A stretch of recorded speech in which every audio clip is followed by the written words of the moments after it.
Bezrat Hashem Itbarach, Shalom à tous. On va voir ensemble 9 points sur la paresse, l'inactivité.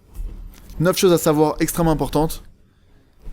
Première des choses qui ramène le Rav Shalom Aroush, Rabbi Omori, que j'aime de longue vie. Première des choses, il faut savoir que pour que un chef de famille il puisse attirer le gagne-pain aux gens de sa maison, à lui d'être comme un guerrier, qui soit absolument pas ni paresseux, ni voilà là à rien faire, à rester comme ça les bras croisés. D'accord ?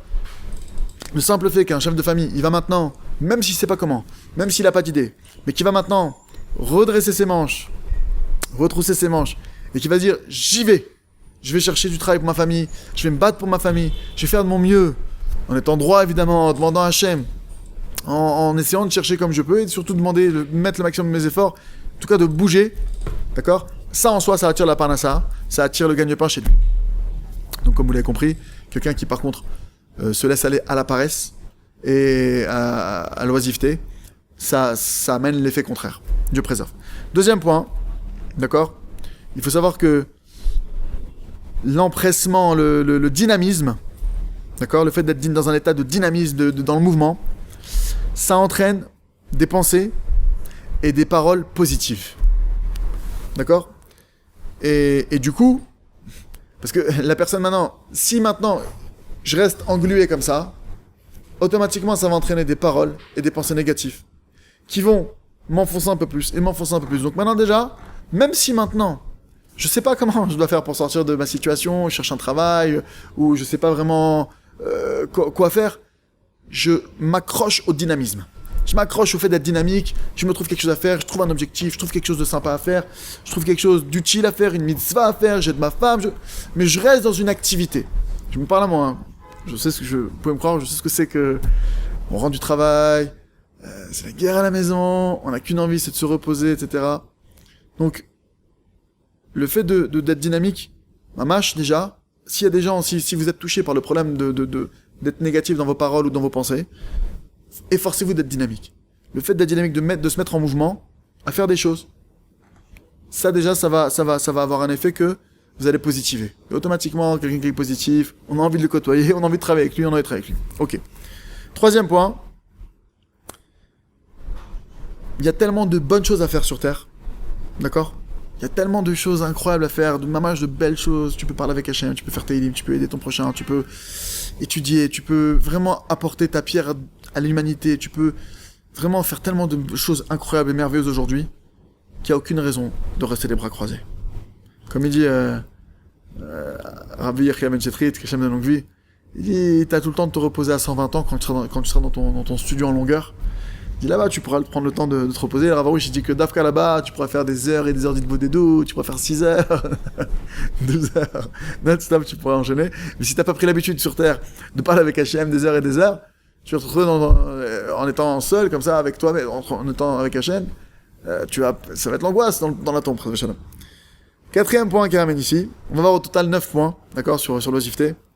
Quatrième point, il nous dit ici, si maintenant t'as annulé la Torah, d'accord ? C'est-à-dire que t'aurais pu étudier, mais tu t'es détaché de la Torah, d'accord ? Alors, que ce soit dans ta volonté, t'as annulé ta volonté, t'as plus l'envie, ou même ton choix, que ce soit, en fait, que tu te sois détaché de l'étude de la Torah, volontairement, alors il faut savoir qu'il y a beaucoup de choses devant toi. Il dit, si il y a beaucoup de choses qui vont t'annuler d'autres choses, qui vont t'obliger à t'annuler, qui vont t'obliger sans ta volonté. Donc l'idée c'est la suivante. Des fois, on peut étudier.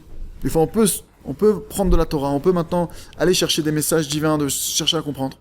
Mais maintenant, la personne, elle dit non, j'ai pas envie. Volontairement, elle a pas envie.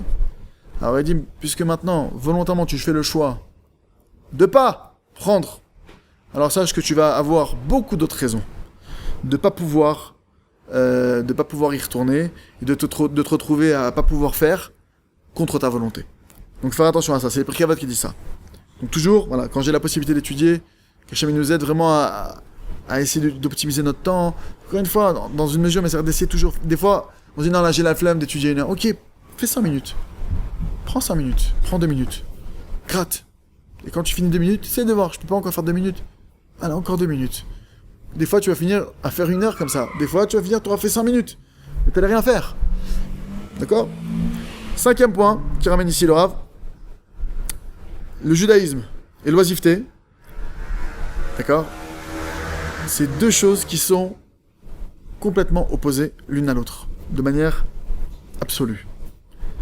Donc maintenant, quelqu'un qui veut goûter au judaïsme, que ce soit juif ou non juif. Un juif, évidemment. Et même un non-juif qui veut se connecter à Dieu sans le judaïsme, il n'y a pas de connexion avec Dieu, le vrai, l'authentique, l'unique, de savoir quel est son message, quelle est sa volonté, qu'est-ce qu'il veut de nous. Maintenant, quelqu'un qui veut goûter au judaïsme, quel qu'il soit, il faut fuir l'oisiveté.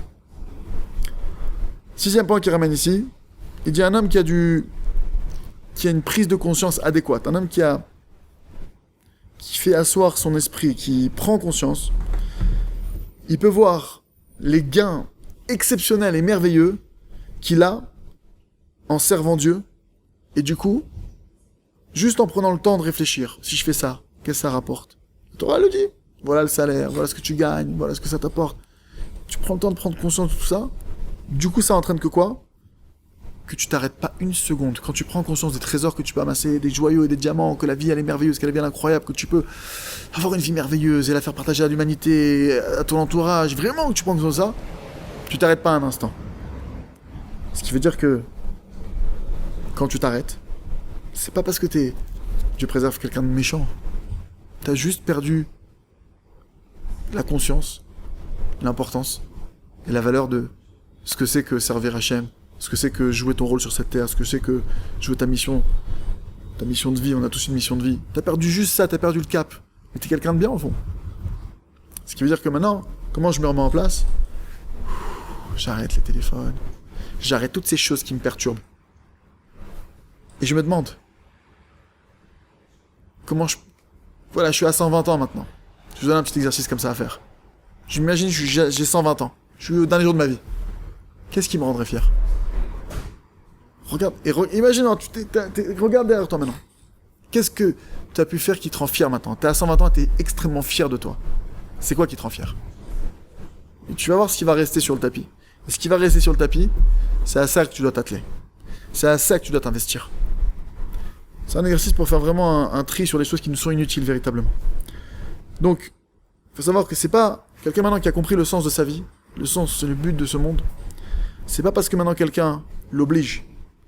C'est parce que lui, véritablement, c'est sa joie que de servir Dieu. C'est sa joie que de vouloir jouer son rôle, de chercher les messages divins, de comprendre les allusions, de vraiment vivre avec Dieu, vivre avec le divin. C'est sa joie. Donc automatiquement, il s'arrête pas un seul instant. Donc quand tu vois que tu t'arrêtes, c'est là-bas qu'il faut chercher. Ok. 7e point qui ramène. Prie et supplie Hachem. Prie et supplie Hachem qui te donne le goût et la douceur de la Torah.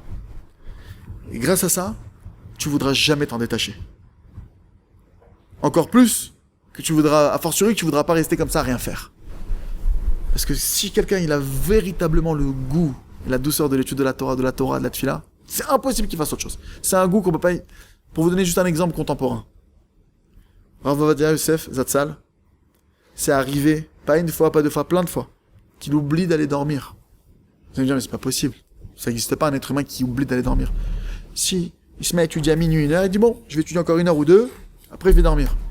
Et il étudie. Son fils qui vient. Papa, oh mais non, j'arrive. Papa, il est 6 heures du matin. Oh, j'ai oublié d'aller dormir. Comment on peut arriver à ça ? Une douceur, un goût. Que il se délectait tellement que... Donc c'est-à-dire que nous aussi on peut goûter à ça. Nous aussi, quelqu'un qui goûte à ça, il peut plus vouloir quitter autre chose, il peut plus vouloir autre chose. 8e point.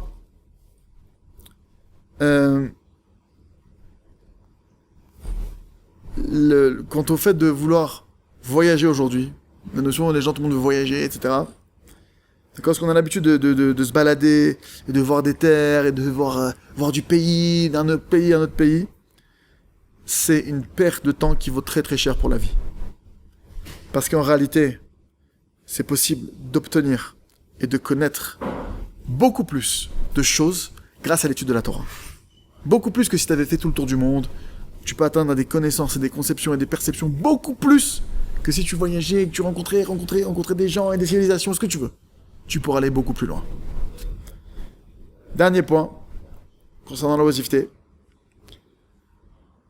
Il faut savoir que celui qui consomme de la drogue dure, drogue douce, d'accord, le cannabis par exemple, l'alcool, il faut savoir que c'est des choses qui entraînent constamment à vouloir être oisif, à vouloir être à rien faire. C'est la volonté que ça crée dans l'homme.